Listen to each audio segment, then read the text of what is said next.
नमस्कार दोस्तों, कैसे हैं आप। आशा करती हूँ आप सभी अच्छे होंगे।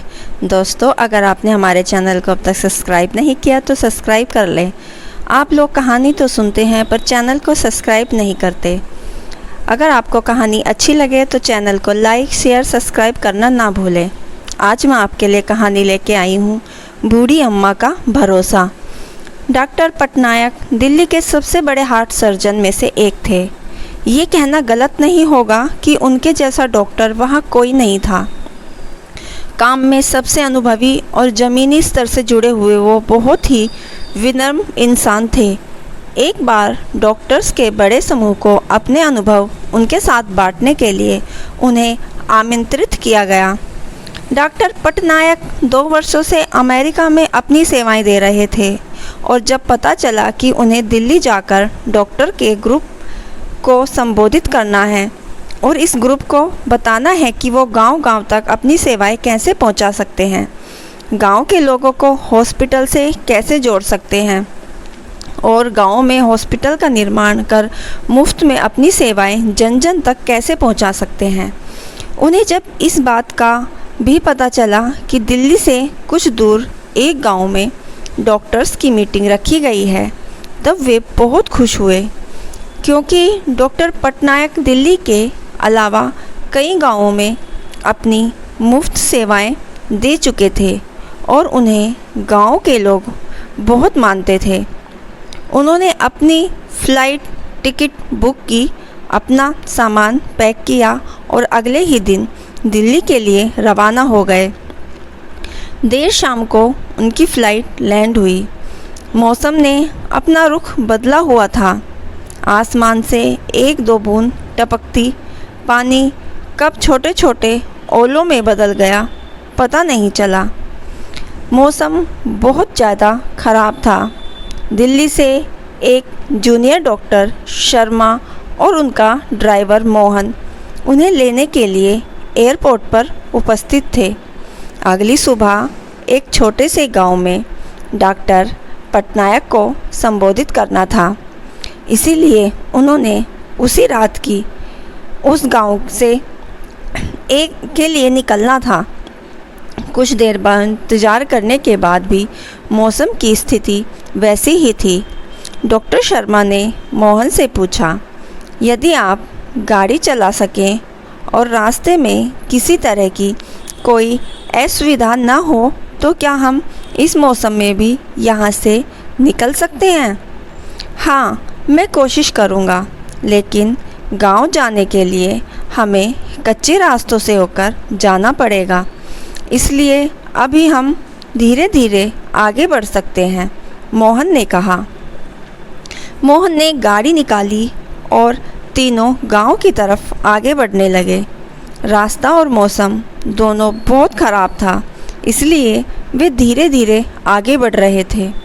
कुछ दूरी तय करने के बाद जब वे एक गांव से गुजर रहे थे, तब मोहन को महसूस हुआ कि उसके गाड़ी का एक टायर पंचर हो गया है।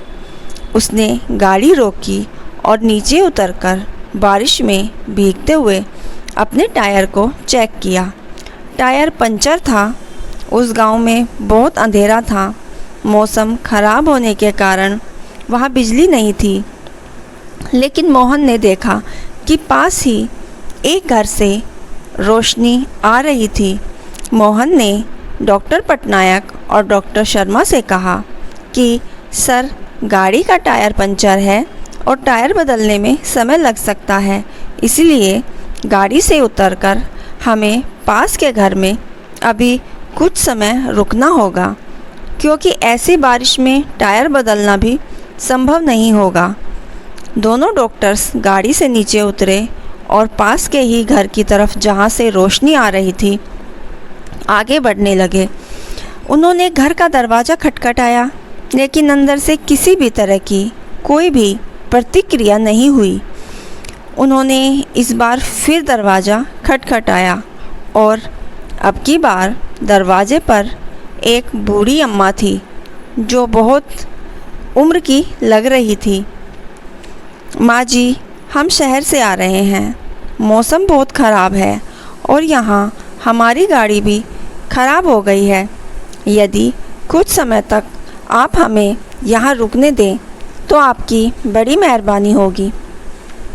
डॉक्टर शर्मा ने बूढ़ी अम्मा से कहा।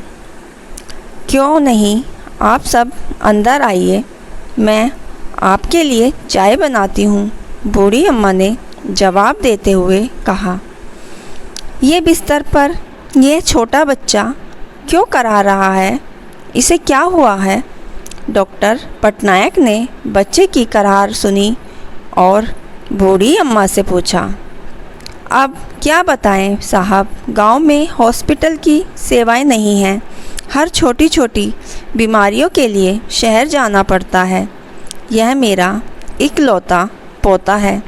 शुरुआत में इसे खांसी थी, धीरे धीरे इसकी छाती में दर्द होने लगा और अब जब मैंने इसके इलाज की प्रतिक्रिया पता की तो मुझे पता चला कि मेरा पोता एक बहुत बड़ी बीमारी से जूझ रहा है। इसके हार्ट में बड़ी समस्या है। कुछ डॉक्टर्स ने बताया कि दिल्ली के एक मशहूर डॉक्टर हैं जो आजकल अमेरिका में रहते हैं और कभी ही दिल्ली आते हैं, वही इसका इलाज कर सकते हैं। इलाज में बहुत खर्च है। मेरे पास इतने पैसे नहीं हैं कि मैं अपने पोते का इलाज करा सकूं। गरीबी और हॉस्पिटल न हो के चलते ही मैं अपने बेटे और बहू को भी नहीं बचा सकी। वो भी बीमारी से लड़ते हुए ही चल बसे। मेरे पोते के साथ ऐसा ना हो और वो जल्द स्वस्थ हो जाए, इसलिए मैं हर समय भगवान के सामने दिए जलाती रहती हूँ ताकि भगवान मेरे इस चिराग को बुझने ना दें। मैं हर रोज़ भगवान से प्रार्थना करती हूँ कि जब भी डॉक्टर पटनायक दिल्ली आएँ तो मुझे किसी के माध्यम से पता चल सके और मैं उनसे मेरे पोते की जान बचाने की भीख मांग सकूं। अब सब मैंने भगवान पर छोड़ दिया है साहब। ऐसा कहकर बूढ़ी अम्मा रोने लगी। ये सब बातें जब डॉक्टर शर्मा ड्राइवर मोहन ने सुना तो उनके चेहरे पर एक अलग ही चमक दिख गई रही थी। डॉक्टर शर्मा बूढ़ी अम्मा के पास गए और उन्होंने उनका हाथ पकड़ते हुए कहा, माँ जी, आप जिन डॉक्टर पटनायक की बात कर रही हैं वो आपके सामने ही खड़े हैं। डॉक्टर पटनायक ने बूढ़ी अम्मा से उनके गांव वाले कार्यक्रम के बारे में पूरी बात बताई और यह भी विश्वास दिलाया कि उनके पोते का वो मुफ्त में इलाज करेंगे और गांव-गांव तक चिकित्सा की सेवाएं भी पहुंचाएंगे। यह सुनते ही बूढ़ी अम्मा को विश्वास हो गया कि इस दुनिया में विश्वास कितना ज़रूरी है और उस भगवान पर विश्वास कितना ज़रूरी है जो आपकी दिल से निकली हुई हर दुआओं और प्रार्थना को कबूल करते हैं। अगली सुबह सभी डॉक्टर्स को डॉक्टर पटनायक ने संबोधित किया और उन्हें गांव-गांव में हॉस्पिटल और चिकित्सा से जुड़ने के लिए हर संभव प्रयास जो वो सब कर सकते थे इसके लिए कहा। बूढ़ी अम्मा के पोते का इलाज हुआ और वो अब स्वस्थ है। गांव-गांव तक डॉक्टर्स पहुँचे और हॉस्पिटल खुलने लगे। दोस्तों, इस कहानी से हम क्या सीख सकते हैं? उस भगवान पर भरोसा रखिए जो आपके साथ कभी गलत नहीं होने देगा। वो किसी न किसी रूप में आकर आपका साथ देगा और आप अपनी हिम्मत को टूटने मत दीजिए। दोस्तों, बूढ़ी अम्मा का विश्वास कहानी आपको कैसी लगी हमें कमेंट बॉक्स में ज़रूर बताइए और हमारे चैनल को सब्सक्राइब करना ना भूलें। कहानी पूरी सुनने के लिए आपका दिल से धन्यवाद।